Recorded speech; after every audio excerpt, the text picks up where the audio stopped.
filas, mensageria e o delivery da sua comida. O que tudo isso tem a ver no episódio de hoje do Hipsters Talks com o Francisco Trindade, diretamente de Nova York. Ele que é vice-presidente de engenharia da Braze. Tudo bom com você, Francisco? Tudo bem, Paulo. Obrigado pelo convite. E olha só, a gente tem trazido muito aqui no Hipsters quem participa dos nossos estudos de caso da Alura. Você fez um com a gente, onde eu achei muito interessante, porque um dos grandes clientes da Braze, que trabalha com essas mensagerias e com esses disparos, engajamento de usuário, é delivery de comida. E, pelo que eu entendo, vocês passam por trilhões de mensagens. E eu queria saber de você, quais são as boas práticas hoje em dia para a gente poder trabalhar com alto volume de mensagens? Porque falar de bilhão já ficou pequeno, não é? A gente está falando de trilhão aqui.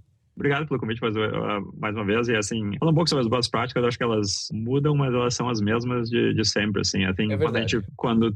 As tecnologias, claro, mudam, né? As tecnologias, hoje em dia, a gente está nessa grande mudança na parte da indústria de software, assim, com AI e tal. Pensar em resiliência, pensar que em um certo nível de escala, tudo quebra a todo tempo, assim, não tem nada aqui no teu sistema que vai funcionar 100% do tempo.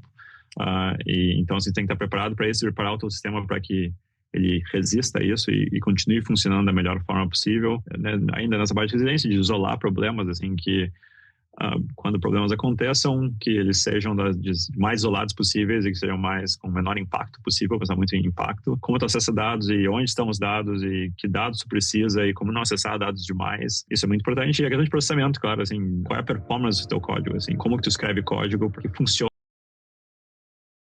As pessoas estão pensando sempre de colocar tudo numa mesma fila e a tarefa que tem ali na fila faz do começo ao fim o trabalho. Pelo que eu entendo, então, hoje em dia a gente precisa quebrar isso e não só quebrar em várias tarefas de várias filas, mas você já me contou que até por cliente já tem gente fazendo isso para garantir um pouco a resiliência e separar os problemas, né? Então, se cair a fila de alguém, se cair o sistema de alguém, cai só de um dos clientes e não todo mundo, não é? Senão, às vezes, a gente pode ter um cliente que é culpado pelo problema de escalabilidade da fila de todo mundo. Exatamente, assim, acho que, claro, não existe, eu acho, solução genérica, em software em geral, em arquitetura de software não existe solução genérica, mas no nosso caso, assim, o problema genérico, assim, que eu poderia citar é que todos os nossos clientes são importantes, a gente não pode fazer com que um cliente dependa do outro, né? Então, se existe um problema de processamento em um certo cliente, ou se existe um problema dos dados em um certo cliente, ou realmente existe uma carga excessiva de um certo cliente, que isso não impacte outros, não impacte o funcionamento do nosso sistema como um todo, assim. Então, acaba, no nosso caso, assim, foi o que a gente desenvolveu, realmente um sistema de filas que tão independente, é bastante independente, assim, então acaba que a gente gerencia cada tipo de tarefa e cada tipo para cada cliente em uma fila independente, e acaba que daí isso cria resiliência e cria, assim, a disponibilidade do sistema, porque a gente consegue suportar mais a variação que existe entre clientes e problemas também que podem existir nesse caso. Então, assim, e acho que é interessante porque a ideia de fila, assim, é um conceito bastante simples em software, assim, mas a gente realmente conseguiu estender esse conceito ou ampliar esse conceito para criar um sistema de alta escala, assim, que funciona muito bem. Para entender um pouco da arquitetura e do software, porque sempre quando a gente fala de evento de trilhões, não é? Acho que eu nunca tinha trazido alguém que falou de trilhão, era bilhão, né? Mas agora é trilhão. A gente está sempre falando normalmente do Kafka. E a Braze, que nasceu no universo Ruby on Rails, provavelmente, tem uma outra solução. É óbvio que há analogias diretas, mas acho que é interessante também você dar essa palha sobre qual que é o sistema de mensageria, se ele fica no banco de dados, se ele fica na memória, em que tipo de cloud, Sim. para mostrar que a solução arquitetural acaba sendo mais importante do que exatamente qual que é a peça de software que está executando. Exatamente, eu acho que essa é a mensagem importante, assim, em questão de performance, em questão de arquitetura importa mais do que realmente a tecnologia específica que está usando, assim. Então, para nós, no nosso caso, a gente é uma empresa que funciona totalmente, o código é muito, claro que tem diversas partes, diversas tecnologias, mas nessa maior parte, assim, a Braze é uma empresa que é em Ruby, que é um monolito Ruby, que é que foi onde foi criada, e a gente continua investindo nisso. E toda a parte de filas e mensagens, que é basicamente a base da nossa arquitetura, é feita em Sidekick, que é uma biblioteca. Se qualquer pessoa que acho que fez um exemplo de filas em Ruby usou Sidekick, que é uma biblioteca bem tipo simples assim e básica, que a gente acabou estendendo de várias formas e acabou criando essa arquitetura de filas que é em cima de Sidekick, que funciona na escala na escala que a Braze opera, que é uma escala bem grande, e que é uma coisa que surpreende, assim, me surpreendeu quando eu entrei, e surpreende, assim, pessoas continuam entrando, que a gente usa Sidekick nesse nível, assim, nesse nível de volume. Aqui, Francisco, agora a gente queria saber um pouco de você e da carreira, porque aqui no Hipsters a gente tem trazido sempre histórias incríveis de profissionais, não é? Mais ainda, nesse episódio especial, eu tô aqui em São Paulo, na Avenida Paulista, na nossa unidade da universidade, da FIAP, e você está aí em Nova York, em Manhattan, e são grandes centros de tecnologia. E o público da Lura, o público do Hipsters está sempre interessado em saber como trilhar a carreira, como que eu tenho um emprego fora, como que eu tenho um cargo de engenharia, de gestão ou de especialista. Então, primeiro eu queria saber o que você faz hoje. O que é um vice-presidente de engenharia? Qual que é o seu trabalho do dia a dia? Você programa, você fica olhando as filas, você fica dando bronca nas pessoas, você fica fazendo avaliação, contratação. Qual que é o trabalho de um vice-presidente de engenharia? Sim, então é um pouco de tudo, assim, mas enfim, a vice-presidente de engenharia é uma posição é um cargo de liderança, assim, vamos dizer, na carreira, assim, nos Estados Unidos. Então, normalmente na indústria de software eu acaba tendo, pode ser um gerente, daí tem gerentes sênior, tem daí diretores sênior, e depois de diretor, tu acaba sendo um vice-presidente. Então, basicamente o que eu faço é gerencio times de software, assim, que não é muito diferente de um gerente, mas em uma escala maior, assim. Então, hoje em dia eu gerencio mais ou menos 15 times de software e claro, tem com outras pessoas, né, com toda uma equipe. E o trabalho em si acaba sendo muito, basicamente, o cara trabalha em um gerente, mas numa escala maior, assim. Então, tem muito de questão de alto nível, assim, de decisões estratégicas, de saber onde investir e como investir em tecnologia, e colaborando com o produto e tentando desenvolver o melhor produto. Questões, assim, de pessoas e tal, e contratações e como saber gerenciar pessoas em geral e gerenciar a carreira e ajudar engenheiros a crescer e, sabe, ter um trabalho, assim, uma cultura de trabalho positiva para todo mundo que está aqui. Eu, sabe, acho interessante, eu adoro o trabalho porque cada dia é diferente, assim, acaba sendo que tem problemas de diferentes tipos, de diferentes escalas, de diferentes, sabe, níveis da empresa que tu tem que tentar resolver e ajudar, e acho que e assim, em tecnologia, que continua sendo uma indústria que muda muito frequentemente, então é sempre interessante. Como você chegou até aí? Então, eu queria uma história da sua vida profissional, né? O que você estudou, o que foi seu primeiro trabalho e como que você foi indo, inclusive para migrar de dev para gestão. Queria entender sua trajetória. Eu, na verdade, eu estudei engenharia de computação, que foi...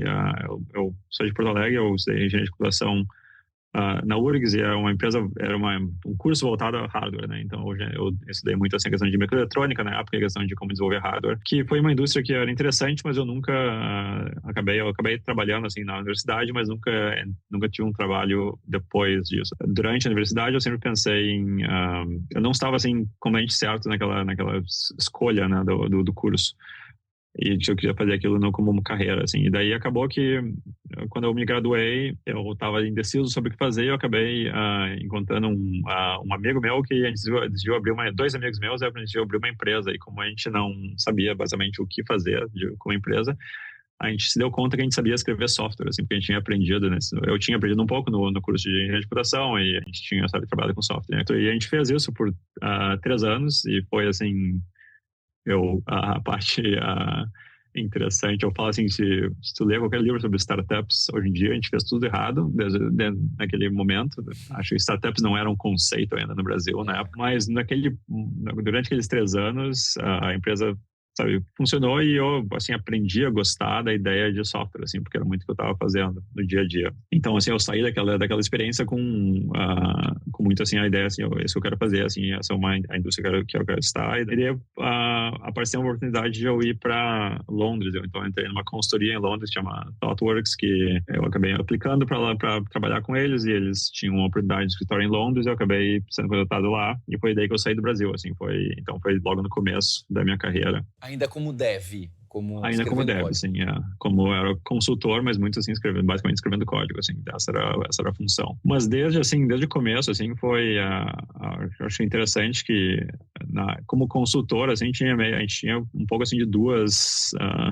vamos dizer, duas modalidades, assim, mas a gente tinha uma ideia, assim, de melhorar os times de engenharia que a gente estava trabalhando, não só com o código que eu escrevia, mas como, assim, com processos e como eles trabalhavam e as tecnologias que eles usavam. Então, assim, realmente tentar deixar nossos clientes numa situação melhor, assim, quando a gente saísse. Essa era a ideia. E eu passei 7 anos fazendo isso. Nessa experiência, assim, muito me abriu, assim, minha perspectiva para a ideia de como um time de software que funciona bem não é só sobre ter engenheiros ótimos, assim, tecnologias de ponta, mas é muito sobre como se trabalha, assim, o que se faz e como se organiza. E eu, assim, sempre gostei muito de ser um desenvolvedor. Eu sinto, assim, eu ainda escrevo código e eu gosto, assim, da atividade, mas eu também sempre me interessei com essa parte, assim, de como fazer um time funcionar, assim. Essa era uma grande parte que me interessava bastante. Daí eu saía, então eu fiz 7 anos de consultoria, eu acabei saindo da consultoria e nesse meio tempo, também me mudei para a Austrália. Tem essa questão que eu mudei com esse trabalho, eu mudei para a Austrália e eu decidi abrir uma outra empresa na Austrália, que era uma empresa de entrega de comida, assim, um marketplace, assim, de entrega de comida. E ali foi que eu tinha que, como era a minha empresa, eu tinha um sócio, mas eu estava responsável pela parte de tecnologia, eu acabei sendo o gerente, né?